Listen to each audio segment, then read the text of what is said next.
We're down to the final 8 teams in the Copa Libertadores. We're into the quarterfinals, and Leg 1 kicks off on Tuesday. There'll be games on 3 days. The final 8 teams include 5 teams from Brazil, 1 from Uruguay, that being Penarol, 1 from Argentina, River Plate, and 1 from Chile, Colo. Now let's cover all 4 games that are being played on Tuesday, Wednesday, and Thursday, make our top CONMEBOL Libertadores predictions, and also the best parlay bet between these 4 games as well. If you want more soccer picks, be sure to give this video a like, subscribe to the channel, even become a member to get more members-only picks as well. So let's get into the first game. It's on Tuesday, and it's Colo and River Plate.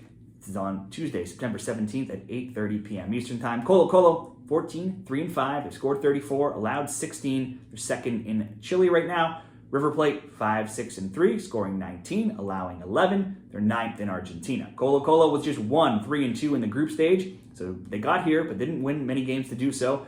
But then they did beat Junior 1-0 and 2-1 last round. In the 8 games they played this tournament, the under 2.5 has gone 6-2. If you count all competitions, and a 3-0 loss in their last game in the Copa Chile is their only defeat in 15, and just the second time they failed to score in that time as well. Meanwhile, River Plate was 5-1-0, undefeated in the group stage, beating Talleres de Cordoba 1-0 and 2-1 in the round of 16. So they've still yet to lose this tournament and have scored multiple goals in 7 of 8. The under 2.5 has gone 5-3. They've also kept 5 clean sheets as well in that time. Go further back, and they have just 1 loss in this competition, and it came in PKs going back over 13 games. Count all competitions for River, and it's just 2 losses in 14, none in 9, and they've shut out their opponents in 5 of 8. But they've also only scored more than 1 goal twice in those 9 games. So they're getting by, but not by scoring very many goals. The recent meetings between them came in 2022. River won 2-1 and 4-0 in this competition. They've also played 2 friendlies, a 4-3 River win and a 2-2 draw. There's been a lot of unders for both teams, though, in their recent play, and that's reflected in the odds for this game at -225 for under 2.5. So instead, the draw could possibly be an option, maybe, or we can create a same-game parlay. River Plate, double chance, so that's win or draw, and under 3 coming in at -115. Next up, we move to Wednesday. It's Fluminense and Atletico Mineiro. It's on 6 o'clock p.m. Eastern Time, September 18th.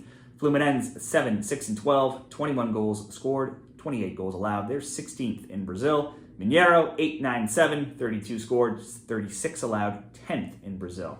Fluminense was 4-2-0 in the group stage, then lost 2-1 and won 2-1 versus Grêmio, needing PKs to break the deadlock. They've actually gone over 2.5 in 5 of those 8 games.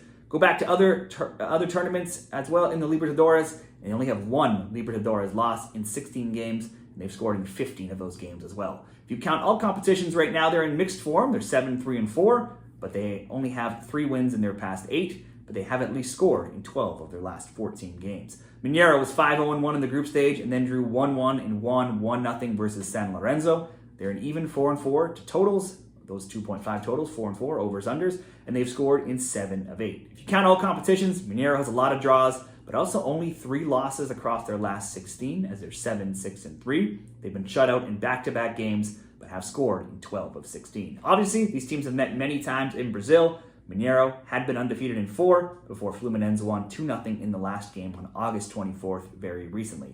It was also 2-2 though back in May, and there's been 2 or more goals scored in each of the past 7 meetings between these teams. Of the 5 teams from Brazil left, these are the 2 weakest sides, with Mineiro 10th, Fluminense 16th. Fluminense games, relatively low scoring. They average just 1.9 goals per match in Brazil, and they are the highest under 2.5 team at 17-7 to the under. Only 14 of their 24 games have seen 2 or more goals scored. But then it's the opposite for Mineiro, in that their games average 2.8 goals per match. That's the highest in Brazil. They're 13-10 to over 2.5 and 21-2 to over 1.5. And that is the highest rate in Serie A. Throw that all together, I could see at least a goal coming from both here. Let's go both teams to score, plus 105.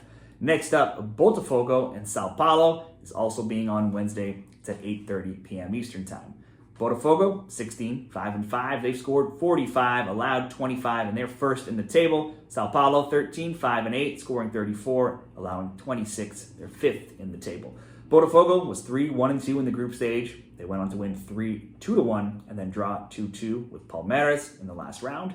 The 2 losses came at the start, so they're now undefeated in their last 6, and they're 5-3 to over 2.5 totals. Look at all matches, and they've not lost in 6 games, being 4-2-0, scoring multiple goals in 5 of 6 and 6 of 7. but then both teams to score is 5-2 in that time. It's also just 3 losses in 19 and only 4 in 29. Sao Paulo was 4-1-1 in the group stage. They drew 0-0 and won 2-0 against Nacional last round. They've now not lost in 7 games this tournament and have kept clean sheets in 6 of 8 and in 4 straight as well. The under 2.5 going 6-2 in those 8 games. Overall, though, in all competitions, they're a mediocre 6-5-4, so just average, and they've scored just 1 goal in their last 4 games. The under 2.5 has gone 11-2 of late as well, so nearly all Sao Paulo games have been low scoring. Again, obviously, these teams have met many times, both playing in Brazil. The last 2 times have been draws, 2-2 and 0-0, and Botafogo was undefeated versus Sao Paulo in the past 6 meetings. This is tough. Botafogo has been strong versus this opponent, and the last games, though, have been draws. All of Sao Paulo's games have been low scoring and tight. Perhaps we see a cagey draw in leg 1. That would be a good price at plus 270. If I'm picking a winner, I'd have to go Botafogo, but we could possibly see a draw here as there's not very many goals in Sao Paulo games. Finally, Flamengo, Penarol, this being on Thursday, the last game, September 19th, 6 o'clock p.m. Eastern Time. Flamengo, 13, 6-6, scored 40, allowed 29, 4th in Brazil. Versus Penarol, just 2-1-0. The season just started in Uruguay. They're second in the table. Scored 6, allowed just 1. Flamengo was 3-1-2 in the group stage, and then won 2-0 and lost 1-0 to Bolivar. With someone getting shut out in 6 of their 8 games, that's contributed to the under going 5-3. Flamengo at home in Libertadores is generally a lock. They've won 18 straight. They've scored in all 18. They've kept 6 straight clean sheets. And they've outscored their opponents by an incredible 50-7. If you go even further back, they've not lost at home in this tournament in 30 games in regulation. In all competitions, right now, switching away from just the tournament, they have only 3 wins in 7, but they have scored in 8 of 9. At home in all competitions, it's only 2 losses in 29, scoring in 17 straight. Penarol was 4-0-2 in the group stage. Then they won 4-0 and lost 1-0 to the strongest in the round of 16. They've split totals betting right now at 4-4 to over-unders. Someone has been shut out in 6 of their 8 games. They've historically struggled away, though, in this competition. If we look at their road form, they have only 3 road wins in 35 games. In all competitions, they lost to the strongest in leg 2 last round, but that came after winning 4-0 in leg 1, so they really did not need the win anyways. They won 2-1 and 4-0. After that, that is their only regulation loss, that one game in their last 9, and they have only 4 losses in 23 games. If you zero in on Penarol's road form in this tournament alone, it's grim reading over the years with just 5 wins in 48 road Libertadores games. The last time these teams met in this tournament was in 2019. Penarol did win 1-0, and that was on the road though, and there was a 0-0 draw as well. Prior to that, they have not played since going all the way back to 1982. Now, this is a rare game where the under is actually playable at -118, but let's bet on the big disparity in home road splits for this one and bet Flamengo to win and score at least 2 goals.